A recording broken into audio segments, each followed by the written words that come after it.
Hi, this is Joe Burton And this is Linda Burton. with Fighting to Stay Married.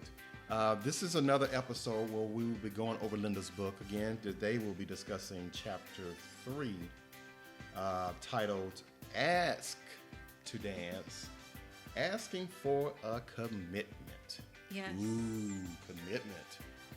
That courtship. Uh-oh. We don't talk about courtship as much when That's you're dating. The courtship part is to me. That's the exciting part. Yes. Standing on the phone for a very long time and thinking the best of everything and so excited. Yeah. Yes, you're asking for that courtship. So we went through the stage of, okay, what we have in common, different things like that. To the second stage was, okay, is this the person I really want to have a courtship with?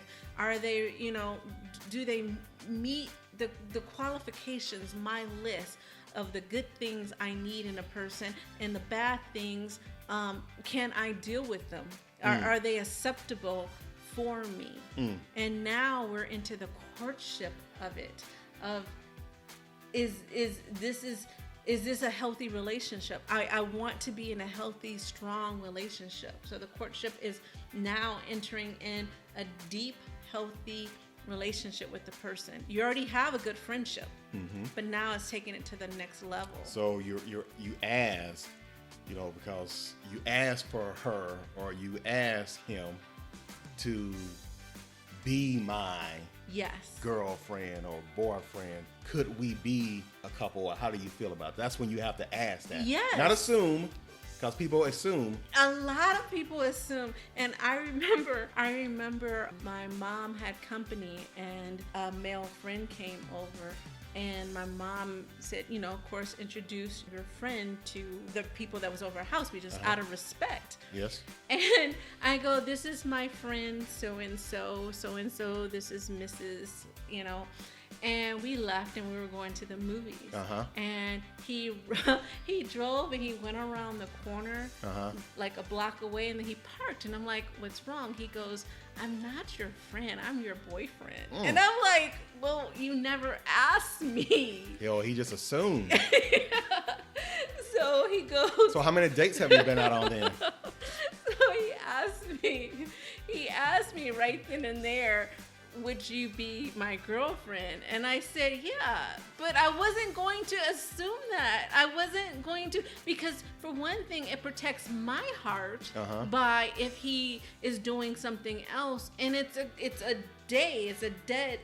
clear day of now we are no longer just friends and we are in a relationship. We are committing only to each other, that I trust you enough to take you to the next level, that we are going to have that bond of being honest and being loyal to each other and being trustworthy in this relationship. We're taking it to the next level. So in his mind, then, I don't know if you remember, because I asked how many dates. So in his mind, was it 4 dates, 5 dates? So, just trying to get into the person's mind of why that they're there. So it's you got to establish a date, right? Because that's a good thing to establish something. Yeah, of asking permission. You can't assume that I'm at the same level that you are at, because for like what you're saying, some people say, okay, 3 dates is it.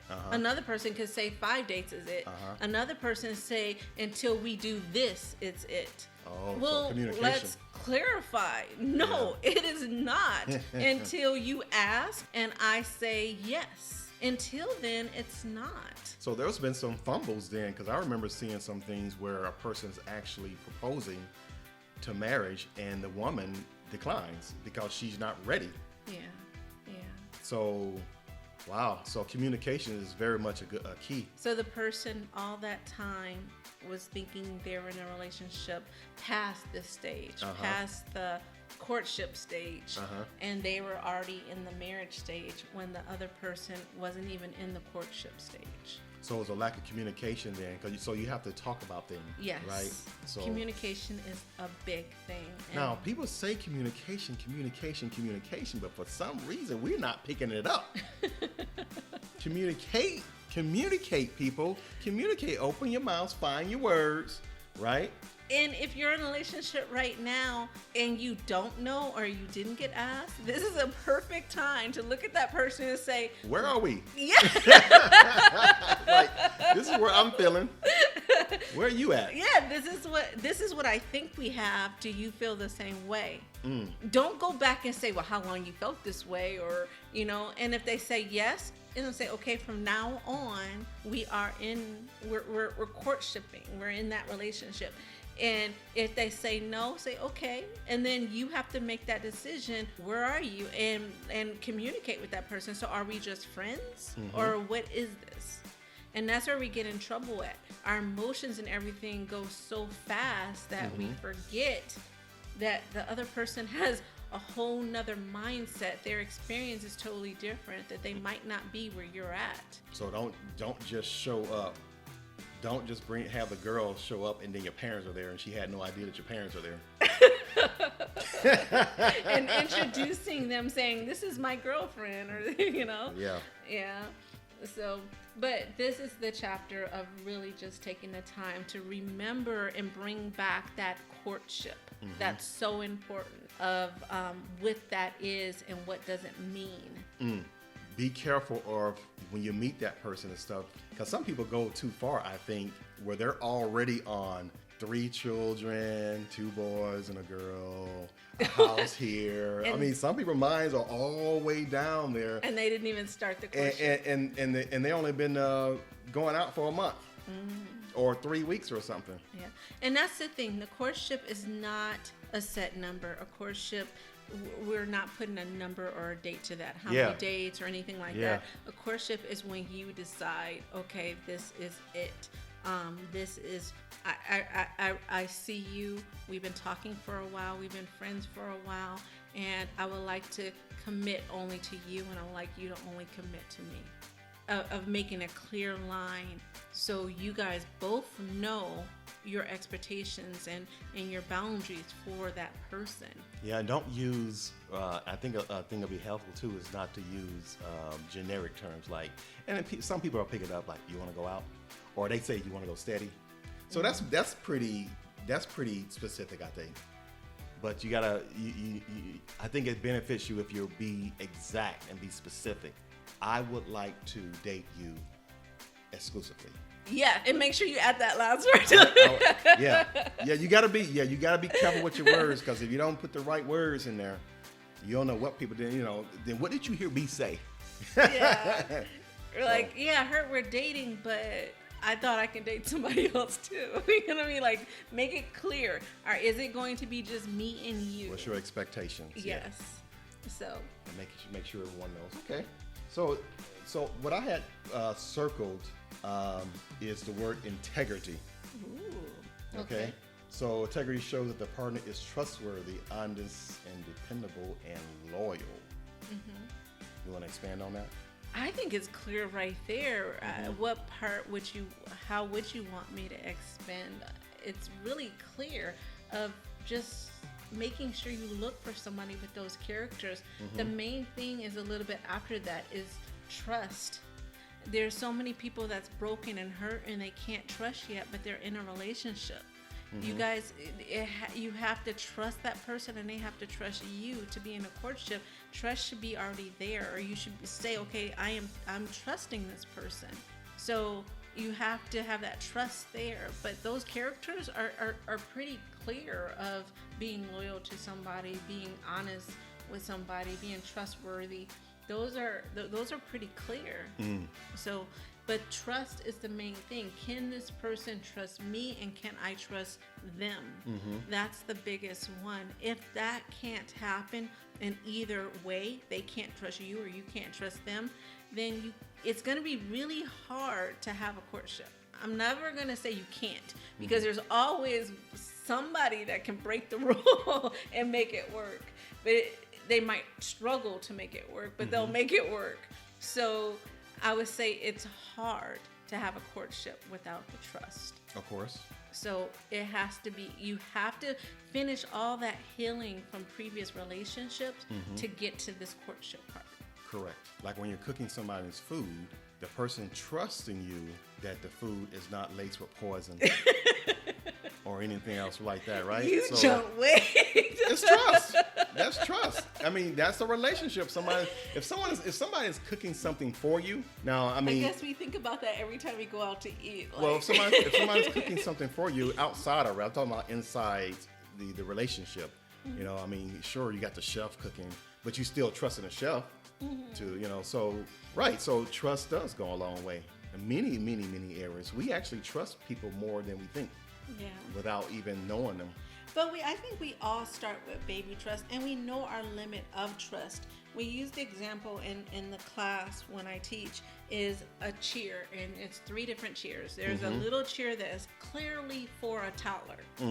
There's a medium cheer that is made out of Wickham. Is it called Wickham? Oh, the straw. Yeah, type thing? the straw stuff. Yeah. And then there's a real cheer, a heavy duty cheer. And we ask for an adult, which one do you feel comfortable sitting in? Which one do you trust to hold your weight to sit in? Okay. You won't go to the toddler cheer, would you? You'll go to the big comfortable one, right? Or the most, well, I mean, wherever the ones, I think it's the most sturdy. Yeah. Yeah, so we already look for certain things and trust. Yeah. You know? So that's what it is. It's just you already know. And when we talk to people, if you notice, we don't, or you shouldn't. Some people do, but you shouldn't. Tell them your whole life story and just everything, all in that hello. My name is.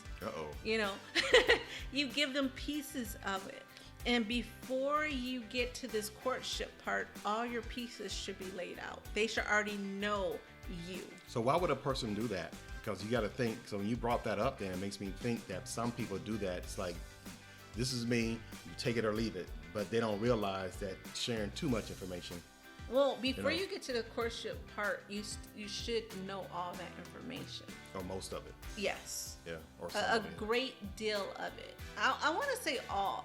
I mean, there's things. Well, you're not gonna know all, I don't think. That's what I was gonna say. There's things that you don't think about, or you know, that you might see that I might forget to tell you, but you see it. You clearly see it. And remember, I always talk about blind spots. I have blind spots of what I think about myself. Okay. That you see my flaws, and I might be in denial, like, no, I'm not that. I'm horrible with names. But you might have told me, Linda, you're bad with names before I even realized it myself. Gotcha. So it's just getting to know and trust and have that relationship with that person to get to this courtship part. Okay. So it sounds it's not as much work as it sounds, even though we're kind of breaking it down, you know. But it's just, I guess, the main thing you can take away with it, just slow down. Yes, this is one of the easiest steps. This is the step of just stop and ask, where are we, and do you want to take it to the next level? Correct. That's all this is about. And what are you looking for when you're saying, where are we? Are you where you want to be before you go in this long-term relationship, before you do the courtship part of the relationship? Okay. All right, good. So actually in this question, in this chapter, I should say, all the self-reflection questions are good to me on this one. So I'm going to pick one. Number 2, how does your partner behave when they are disappointed in you? So think about that one and maybe discuss it with your partner. And see how long that conversation takes. It should take a little while. Yeah. You know, and try not to, you know, and hopefully it doesn't bring up any issues, right? Fights or disagreements. If it does, you should look at it the other way. How do I act towards what's my behavior towards my partner when I'm disappointed in them? Okay. You know, we can't always have the focus on the other person. We also have to look at ourselves. Like I said, look for those blind spots that are rarely seen without, you know, the mirrors or someone telling us.